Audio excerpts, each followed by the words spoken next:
Hi, I'm Avery Davidson. And I'm Kristen Oakes-White. Thank you for joining us for This Week in Louisiana Agriculture.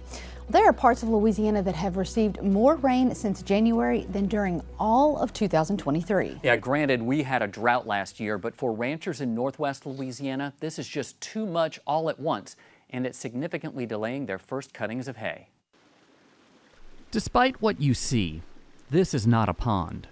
It's a pasture. And man, we've just been bombarded with rainfall. Joey Register usually grazes cattle in that pasture.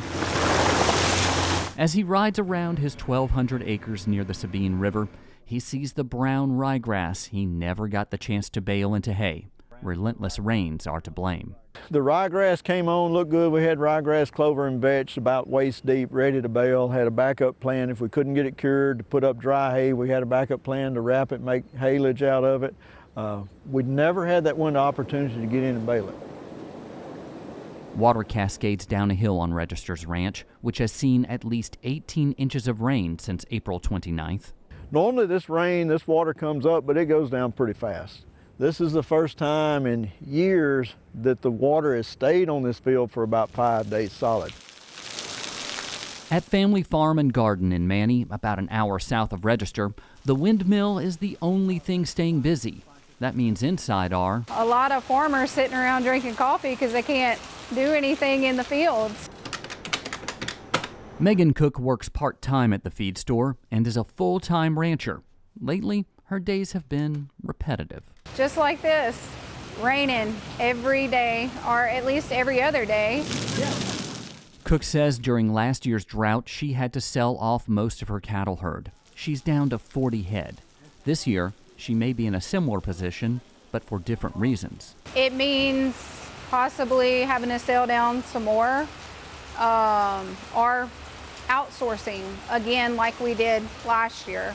Last year I went through the program and I ended up buying hay all the way from Lockport, Louisiana. Had it hauled up here about 18-wheeler loads because I couldn't produce enough of my own hay for what cows I did have. Back in DeSoto Parish, Register tries to remain positive and thankful. The grass will grow when there's water coming out of the sky. The grass will not grow when there's no water coming out of the sky. So we have to change our mindset. We have to be patient and wait. At least what I see out here, that water's going in and that grass is going to come up. It's just going to delay that first cut in a while. Row crops are also being affected by these rains. Robert Duncan in Rapides Parish has yet to finish harvesting more than 100 acres of winter wheat, which means he's not able to plant soybeans on those acres yet. As you just heard, those nearly daily bouts of severe weather are saturating soil and making it a real headache for anyone who wants to get out in their fields. For anyone looking for that window in the future when the rain might slow down, let's check in with meteorologist Nick Mikulas with this week's Farmer's Forecast. Yeah, thanks. It's been raining a lot across the state. Everybody knows that, and it looks like we are going to see some improvement. But check out what we've had here over the last week. Anywhere from a couple inches around Homa up to some spots seeing up to 10 inches of rainfall. So way too much water. It's muddy. It's nasty out there. But it does look like we are going to see some improvement here over the next little while. Now, this rain that we've seen, along with what we've seen here to start the year, actually takes us back to almost what we should see over a 365-day stretch for parts of the state. Now, still a little below normal down around Baton Rouge, up toward Alexandria, but we're going to be filling that in, I think, here over the summer as we replace a lot of these drier days that we saw last year with all this wet weather that we're going to be seeing going forward, it looks like. Now, there is wet weather going forward, but it looks like we do have a little bit of help coming here over the next week or so, maybe even a little bit longer here. So here are your forecast rainfall totals through next week, generally less than an inch. These numbers, they have tended to trend up a little bit as we've seen here in the last several weeks, but this is looking pretty good for just some isolated thunderstorms through next week. Then our big thing is going to be watching the tropics. Of course, this time of year, that's where we turn things toward and above normal temperatures, it looks like. So we're going to be back up into the 90s. This is going to help that drying process. And even as we get into week 2, this is your 8 to 14 day outlook. It looks like we're going to see near to maybe even below normal precipitation. And we're already in parts of the state at a point where we've seen more rain than we saw all of last year. So pretty incredible stuff. Back to you. Thanks, Nick. Last week, 5th District Congresswoman Julia Letlow traveled her district visiting with farmers, ranchers, and others in the ag business world to hear about their concerns, especially related to the Farm Bill. Since entering Congress, Letlow has been a great ally for farmers and ranchers, not only in her district, but across the state. That's evident by recent assistance she helped secure for the crawfish farmers affected by recent droughts with her bill, the Drought Assistance Improvement Act. While Letlow does not serve on the House Agriculture Committee anymore, she is excited to still represent agriculture within her role on the Subcommittee for Agriculture as a member of the Appropriations Committee. It literally holds the purse strings for the government. And so I serve on the subcommittee on that for agriculture. So we get to put forward an ag bill every year to fund the Department of Agriculture, so that funds the USDA. So we get to make some important decisions on that subcommittee. Again, why it's so important for me to be here listening to farmers so I can take their concerns and voice them in that subcommittee. Earlier in the week, Letlow visited farm equipment dealers in Concordia Parish, where she had similar conversations with farmers about the Farm Bill, disaster relief, and even questions related to the redistricting of the state's congressional map. Both by area and by crop, forestry is Louisiana's largest crop, and it's also one of the oldest. There's a unique museum to its history in the state. This week, TWILA's Neil Melancon travels to the Southern Forest Heritage Museum, where the past meets modern forestry.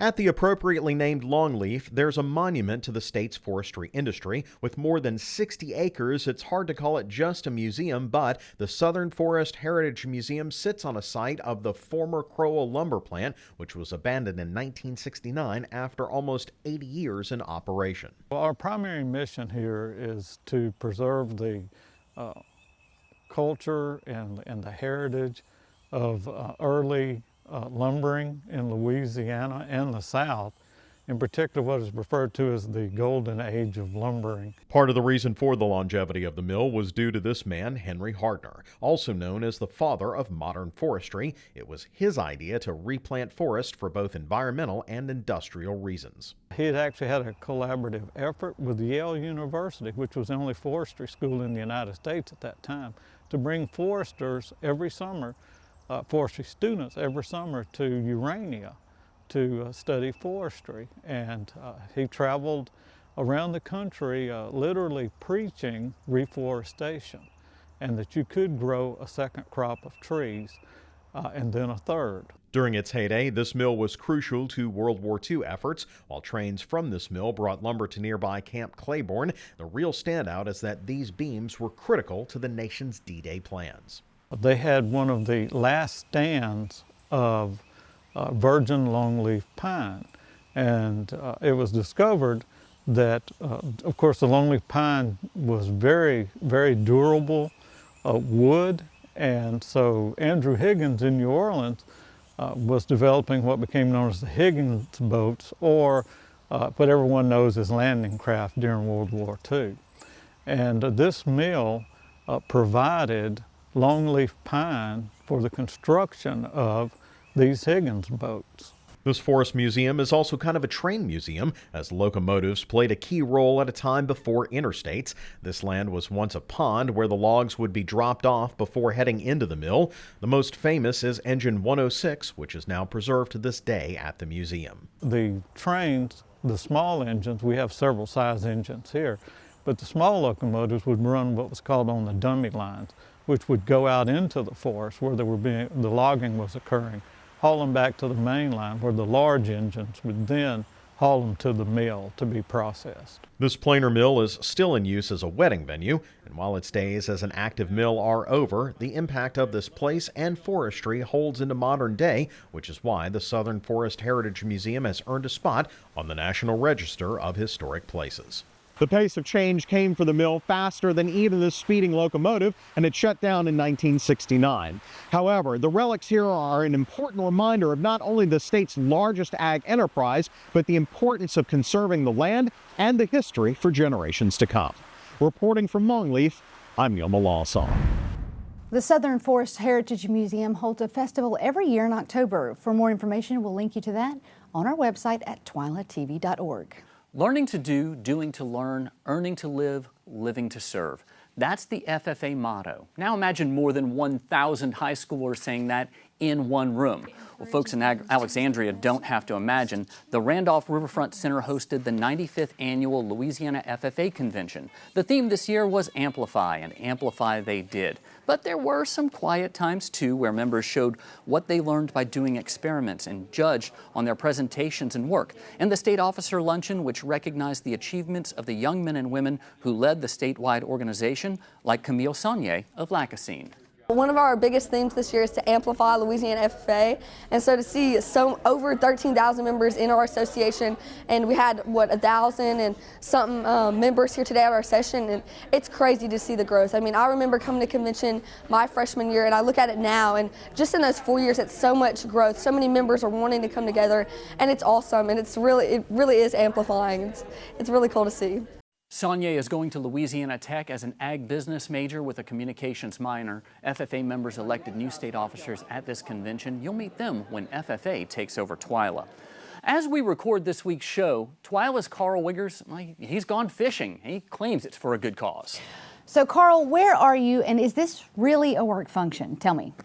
Guys, I really don't know why there's a question. I mean, look at me. Of course I'm working. Look at me. I mean, did I go out on a boat? Yeah. Did I maybe fish a little bit this afternoon? Yeah, but I was shooting video. I promise it was work.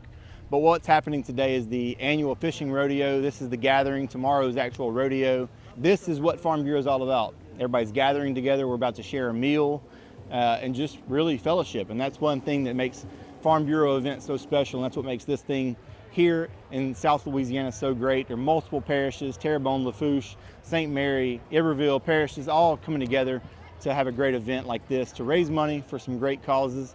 I spoke with President Jim Harper, who says events like this are key to keeping the future Farm Bureau members, the youth, engaged in agriculture and in Farm Bureau. Well, it's very important. It's one of the most important things that we do. These parishes have come together to put a fishing rodeo on. We're having good fellowship. I think it's going to be close to a record attendance, and everybody's having a great time, and it's a great way to raise money for the Farm Bureau Foundation and Ag in the Classroom. Next week I'll have more coverage from this event as we go out and fish. I'm going to film other folks fishing and bringing in the big fish as we bring in the big bucks for these great foundations and this great cause. Reporting this week from Cocodrie, Louisiana, I'm Karl Wiggers for This Week in Louisiana Agriculture. Back to you guys. Thanks, Karl.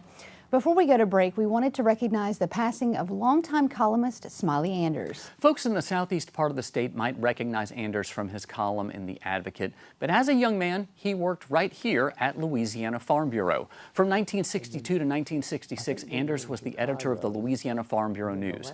We imagine that connection with rural Louisiana helped develop his flair for finding characters in his stories. His writing career spanned more than 50 years before he passed away at his home at age 86. Smiley, you're a good man, guy. You will be missed. Still to come on TWILA, we'll introduce you to a young couple from the northernmost part of Louisiana hoping to make the best out of their connection with Louisiana Farm Bureau. And later, How Does Your Garden Grow? A veteran grower in St. Helena Parish lets us take a peek at his fields as part of a regular field trip he hosts. Stay with us. You're watching This Week in Louisiana Agriculture, the only TV show bringing Louisiana farmers and consumers together every week.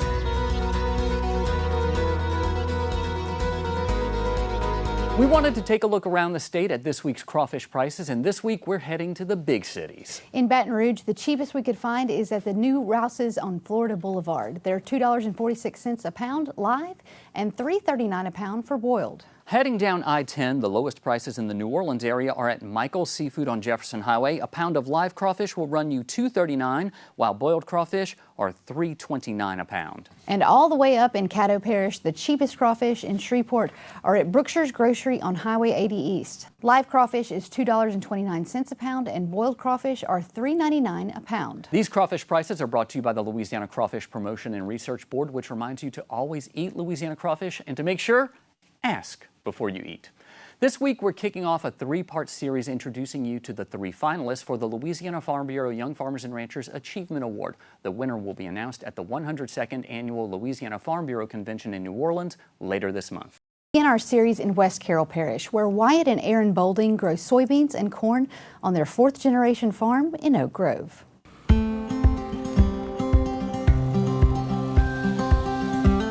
Ready, set, it's go time. All hands are on deck at Bolding Farms, where they're loading seed to finish planting this year's soybean crop. Wyatt Bolding and his wife Arrin grow 1,700 acres of soybeans and 450 acres of corn, in addition to a custom spraying business. Wyatt is the fourth generation to work this land here in Oak Grove, where farming and family work side by side. I love it. Some people say, man, it must be tough working with your dad, and sometimes it is. But it's a blessing, and it's built a relationship like no other, I guess you'd say. It's been challenging at times because we have different ideas. I mean, he's from an older generation where he did not grow up with all this technology, and so trying to implement that sometimes is a fight, maybe, argument here and there, and trying to maybe try newer technology, try some different things that are coming out. When it comes to technology, Wyatt is willing to fight to make this operation more efficient and productive for the future. From precision planting to custom spraying programs, he's implementing new technology to grow the family farm. Now we run 3 vacuum planters where we were running all just regular chain drive planters, and that's been a huge thing, especially down here. And so having that more precise technology, all the seeds are more uniform. You got more seed per acre where you need them, and it's really helped.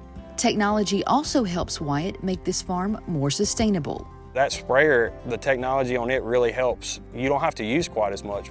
And so not only are you saving chemical, it's more precise. Each individual tip on the boom cuts off, and so you're not just having a section cut off and overspraying and burning crops, which is gonna hurt it, you know. So you're not only saving money, but it's also better for the environment too.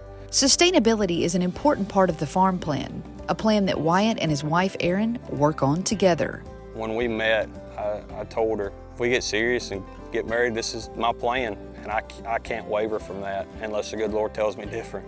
I knew that this was the only option. If I wanted to be with him, then I was going to be a farmer's wife, and it honestly was the smoothest transition. And it's normally, I'm gonna say it's probably not. Like, this is a hard thing to do, to go from, you know, a career and salary to you're gambling. Every year is a gamble. In 2022, Arrin left her job to stay at home with their daughter Gentry and become more involved on the farm. We obviously didn't have my paycheck anymore, and I knew that we were going to rely solely on him.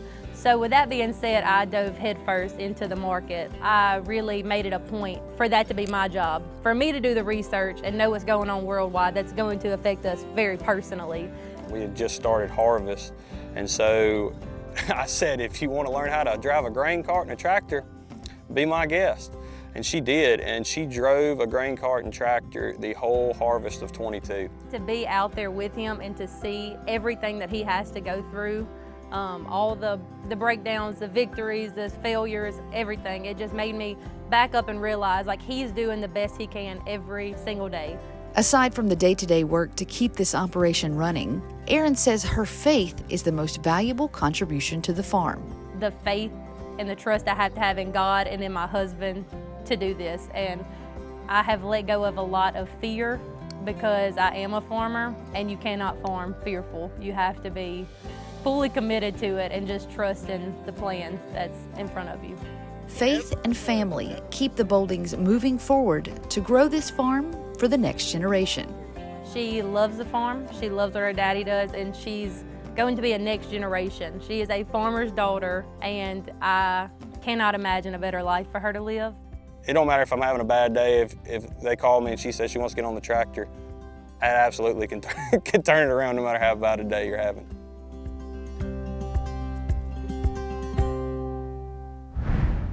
The winner of the 2024 Young Farmer and Rancher Achievement Award will receive a $35,000 cash prize and an all-expense-paid trip to the American Farm Bureau Convention in San Antonio, Texas, to compete for the National Wyatt and Arrin Achievement Award in January of 2025. Still to come on TWILA, legendary Louisiana chef Emeril Lagasse fires up some grass-fed beef with an Iberia Parish cattle rancher. Plus, an open invitation to one of the most popular gardens in St. Helena Parish. We'll be right back.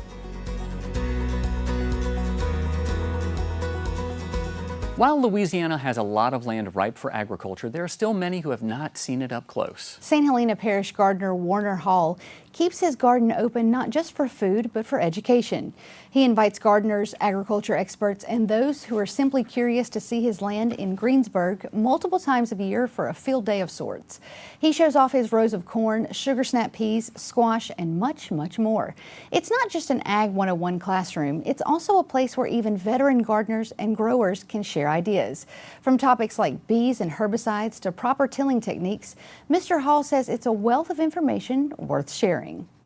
It's very important because, for instance, the high tunnel is something that you don't have many of them around, and they can come by and see what's done in there. That's the purpose of the high tunnel, is to extend the growing season of crops. And I've really enjoyed that because I had tomatoes last year in January, right before the big freeze, and this year I've had tomatoes for about 2 weeks, so that gives you a chance to get a head start on the market. You'll be first. Mr. Hall has been running this garden for nearly 20 years. He says when he eventually decides to hang up a shovel and gloves, he hopes one of his 7 grandchildren will grow an interest in taking it over. Now it's time for this week's TWILA Boost, which we can sum up in one word. Bam! Bam! Celebrity chef Emeril Lagasse's latest episode of his show Emeril Cooks is welcoming a familiar face. Here's a preview.